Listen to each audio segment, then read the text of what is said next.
안녕하세요. 기술사 77입니다. 반갑습니다. 오늘은 건축 구조에서 기초에 관한 또 그 집안, 땅에 관해서 그 다음에 부동치마에 관해서 말씀을 드리려고 합니다. 첫째 이제 기초라는 게 뭐냐 뭐 다 잘 상식적으로 아시겠지만 기초라는 거는 건물의 그 총하중, 건물 무게를 땅에, 집안에 전달하는 그런 구조물이 되겠습니다. 그러면 건물의 하중은 자체 하중이 있어요. 건물 자체 하중. 거기에 적재 하중이 있습니다. 뭐 가구라든지 집기류, 기타 등등 적재 하중.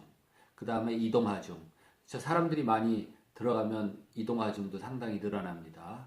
그 대규모 집회장, 극장, 영화관 같은 데는 뭐 사람들이 꽉 차면 그 이동 하중만 해도 꽤 많이 나가게 돼요. 그 다음에 자동차 판매장 같은데 뭐 자동차가 뭐 여러 대가 전시가 되고 그러면 자동차 무게도 상당합니다. 자동차 한 대당 뭐 한 2,000km 나가나요? 1,500km. 작은 자동차는 1,500km, 2,000km, 2톤 정도. 그래서 기초의 종류는 제가 감기가 좀 걸려서 미안합니다. 그 독립기초, 첫째 독립기초. 그러니까 보통 푸팅 파운데이션이라고 그러는데 독립기초. 그러니까 기둥에서 그 밑에 내려와서 이렇게 널쩍하게 발 모양으로 된 그런 독립기초가 있고요. 그 다음에 줄기초가 있습니다. 줄기초는 그 독립기초가 하나에 이렇게 내려와서 독립된 거라면 쭉 이어진 게 있어요. 그러니까 벽체에 따라서 벽체 하부에 따라서 길게 이렇게 형성된 거를 줄기초라고 합니다. 주로 뭐 조적조에서도 많이 쓰고 줄기초 많이 씁니다. 그 다음에 온통기초라는 게 있어요. 매트 파운데이션이죠. 그냥 건물 밑에 통짜배기로 기초를 만드는 겁니다. 온통기초. 지하실 기초는 지하실이 형성되고 그 밑에 매트 기초라고 개념으로 보시면 돼요. 지하실 기초. 그 다음에 이제 잠암 기초가 있습니다. 잠암 기초. 잠암 기초는 이제 개방 잠암, 용기 잠암. 잠암이라는 게 뭡니까? 지상에서 구조물을 아예 만들어요. 기초 구조물, 그 잠함이라는 거. 지하실 같이 생긴 콘크리트 덩어리 만들어서 그 밑으로 내려가서 땅을 파가지고 점점 그 잠함을 소정의 땅 깊이까지 내려앉히는 겁니다. 내려앉히려니까 어떻게 돼요? 그 두더지처럼 밑에 내려가서 다 땅을 파야 돼요. 다 땅을 파서 내려앉히는 겁니다. 근데 그 잠함이 그냥 오픈된 잠함이 있고 밀폐된 게 있어요. 용기 잠함. 용기 잠함은 수압 같은 것이 많이 작용을 해서 물이 많이 나올 때 그 물을 막아야 어떻게 파고 지하실을 만들 거 아니에요? 그래서 용기 잠함은 그 압축 공기를 넣은 상태에서 그 땅 파는 작업을 하게 됩니다. 그러니까 작업자들이 힘들어요. 그래서 단시간 동안 작업하고 교대를 해줘야 됩니다. 어쨌든 뭐 이거는 일반적으로 주택에서는 사용하지 않는 기초니까 자세하게 얘기는 안 하겠어요. 근데 기초만 해도 이게 좀 부족하다 이겁니다. 부족한 경우가 있어요. 너무 연약 집안이라든지 또는 뭐 메꾼 땅, 이질 지점. 메꾼 땅은 좀 다져진 다음에 하면 좋은데 단시간에 다져지지가 않으니까 보완을 할 필요가 있어요. 또는 너무 뭐 이제 이게 뭐 진흙질, 다져도 다져지지 않는 땅이 있어요. 수분이 좀 있고 다질려는데 뭐 밀가루 반죽처럼 떡처럼 멀렁멀렁한 게 있어요. 입자가 작으면은 작을수록 불리합니다. 입자 작은 흙이 뭐예요? 진흙이죠. 진흙은 입자가 고와요. 그러니까 진흙 먼지가 다니면 그게 황사입니다. 그러니까 진흙은 완전히 건조하면 딱딱해지는데 그 안에 수분이 물이 들어있으면은 떡처럼 멀렁멀렁해요. 다져지지도 않아요. 여기 누르면 이쪽으로 튀어나오고. 이런 땅의 경우는 아예 전체 땅을 파서 거기다가 다른 거, 자갈, 모래로 채운다든지 그 치환 방법도 있지만은 어쨌든 부족한 기초를 보완하는 이 기초판이 있으면 기초 밑을 보완하는 것을 지정이라 그래요. 지정. 지정의 종류는 말뚝을 박을 수가 있어요. 연약한 집안에는 일단 말뚝을 박고 거기다 기초판을 만드는 경우가 있어요. 근데 말뚝의 종류도 마찰 말뚝이라고 있어요. 그 말뚝이 지지 말뚝이라는 거는 어떤 연약층이 깊지 않을 때는 여기서 이 밑에 단단한 지층까지 말뚝을 이렇게 여기다가 박아요. 그러면은 그 지지 말뚝이 됩니다. 그 말뚝이 어디에? 단단한 지층에 지지가 돼 있어요. 지지 말뚝. 근데 너무 연약 집안이 깊다. 이 단단한 층이 너무 깊이 있다. 말뚝을 뭐 200m, 300m 박을 수도 없고. 그럴 때는 말뚝을 여러 개를 박아요. 그게 뭐예요? 무리 말뚝. 걔네들은 어떤 역할을 한다?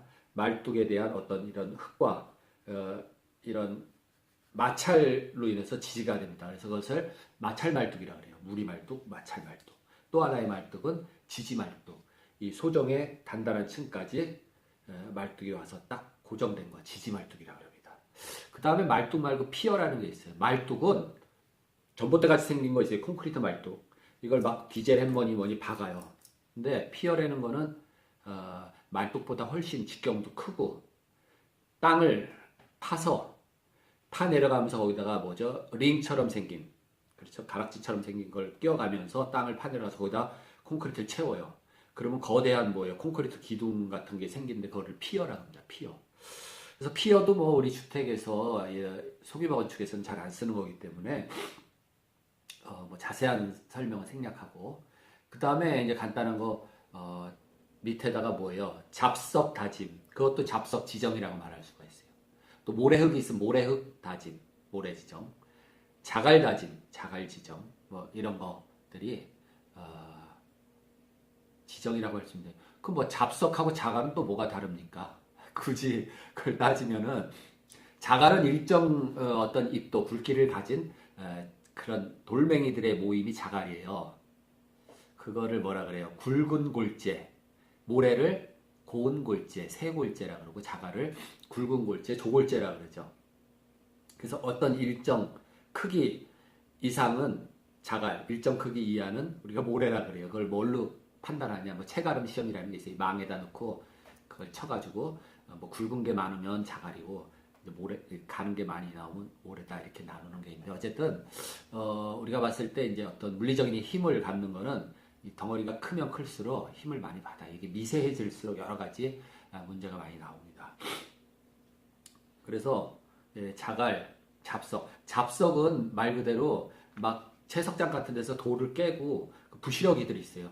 그러니까 뭐 가느다란 것도 있고 좀 굵은 것도 있고 모양도 여러 가지고 막 그런 다 뭐 여러 가지 그 모양의 그냥 말하자면 잡돌들, 그 잡석이라고 잡석. 그러니까 막 뒤섞였죠. 작은 돌, 큰 돌, 뭐 손바닥만한 거, 이만한 거, 뭐 이런 거. 이게 잡석이라고 합니다. 잡석도 깔아놓고 잘 다지면은 굉장히 견고한 지반이 된다. 지정이 된다. 그 위에다가 기초를 하면은 튼튼하게 될 수 있다. 뭐 이렇게 얘기를 드릴 수가 있습니다. 근데 다 잘했는데 땅에 대한 조사, 땅에 대한 문제가 있어요. 그게 뭐냐면은 이제 땅이 잘못되고 지반이 어떤 원인이 되면은 건물이 뭐 이렇게 서 있는 게 아니라 이게 뭡니까? 이렇게 똑같이 치마를 안 하고 한쪽이 치마를 해요. 한쪽이. 그럼 이렇게 기울어지는 겁니다. 그쵸? 이게 똑같이 치마가 되면은 상관이 없는데 이게 어느 한쪽으로 치마가 돼. 한쪽으로. 이쪽이 약해요. 이쪽으로 치마가 되면서 건물이 기울어지죠. 이거를 부동치마라 그러는데, 부동치마의 원인으로 한 10가지 정도 얘기를 할 수가 있어요. 첫째는 너무 땅이 연약층이다. 연약층이 뻘이라든지 진흙질이 연약층이 될 수가 있고, 또 잘 다져지지 않은 모래도 연약층에 속할 수가 있어요. 근데 모래하고 진흙하고 뭡니까? 이 지내력, 받치는 이게 좀 다릅니다. 모래는 어떻게 돼요? 모래는 어떤 건물이 이렇게 딱 누르면은 가운데에서 많이 받치고 가장자리는 잘 받치질 못해요. 여러분들 바닷가에서 맨발로 걸어보셨죠? 바닷가 맨발로 걸어 다닐 때 어떻게 돼요? 발 가장자리에 있는 모래가 다 밀려나가면서 걔네들 힘 못 쓰고 발 가운데는 모래가 힘을 받쳐주죠.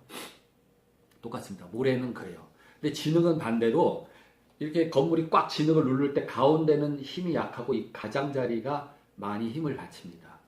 그래서 그게 좀 다른데 제가 여기 그림을 통해서 조금 이해가 쉽게 얘기를 드릴게요. 그래서 첫째, 부동침의 원인은 연약층이 될 수가 있다. 그 다음에 경사 지반. 이 단단한 층의 땅이 이렇게 경사가 돼 있어요. 땅 위에서는 안 보이죠. 밑에서. 그러면 어떤 흙을 채웠을 때 이 깊은 쪽은 많이 치마가 되고 이 단단한 층이 얕은 쪽은 덜 치마가 되고, 그래서 부동치마가 일어나는 경우가 있습니다. 그 다음에 이질지층. 건물이 이렇게 섰는데 이 반쪽은 자갈층이 받치고 반쪽은 진흙질이 받쳐요. 그러면 어떻게 돼요? 거기도 덜 받쳐주는 때가 꽤 기울어지게 됩니다. 그 다음에 또 뭐가 있어요? 낭떠러지 부분 또는 멀쩡하게 잘 있던 건물에다 일부 증축을 했어요.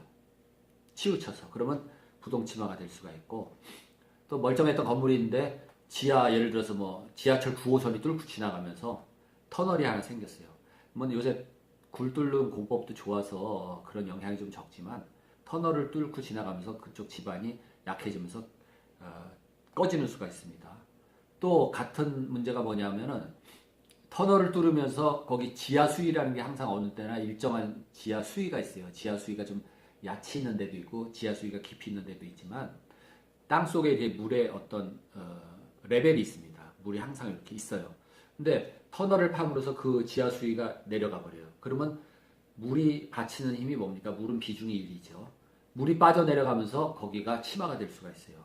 그런 경우 지하 수위의 변동, 뭐 터널이나 어떤 옆에 건물 깊은 굴삭 같은 거에 의해서 롯데타워 질 때 깊이 파니까 어떻게 돼요? 그 송파 일대 거기에 뭐 석촌호수랑 지하 수위가 막 내려가는 거예요. 물도 다 빠지고 그래서 문제가 생겼는데 이제 공사 다 끝나고 나니까 또 이제 제자리 다 찾아가는 거죠. 그 다음에 이제 흙을 메우고 흙막이를 했잖아요. 매운 땅 같은 거. 매운 땅은 세월이 좀 지나야 이게 침하가 되면서 안정이 되는데 매운 땅도 부동침하의 원인이 될 수가 있어요. 그 다음에 경사지였어요. 근데 한쪽은 절토를 해가지고 이 흙을 갖다 여기다 성토를 했어요. 뭐 절토와 성토에 걸쳐진 그런 건물, 부동침하가 될 수 있습니다. 그 다음에 지정, 말뚝 같은 거. 말뚝이 건물에 한쪽은 받쳐주고 여긴 긴 말뚝 받치고 여기 짧은 말뚝 이런 경우도 문제가 생길 수가 있고 또 일부 기초, 일부 지정. 건물이 이렇게 있으면 이쪽은 말뚝을 박았는데 뭐 견고한 땅에 말뚝이 박혀서 지지 말뚝이 되고 이쪽은 그렇게 안 되고 그럼 또 부동침하가 되는 경우가 있어요. 어쨌든 기초는 보수가 안 되는 겁니다. 전 시간에 제가 영상을 통해서 말씀드렸지만 기초가 잘못되면은 어떤 보수, 뭐 보완, 재시공 이게 힘들어요. 다 뜯어내야 상부 구조를 다 뜯어야 됩니다. 그래서 기초가 상당히 중요하고 어떤 의미에서 그 보수가 안 돼요. 재시공이 안 됩니다. 그래서 기초는 어떻게 잘 해야 된다. 견고하게 이런 겁니다. 그래서 오늘은 이 기초와 또 부동침하의 원인 거기에 대해서 말씀을 드렸습니다.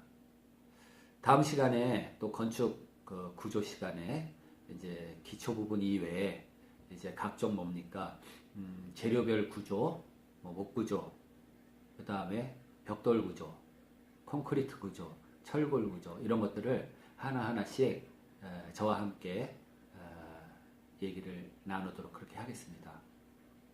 영상 시청해 주셔서 고맙습니다.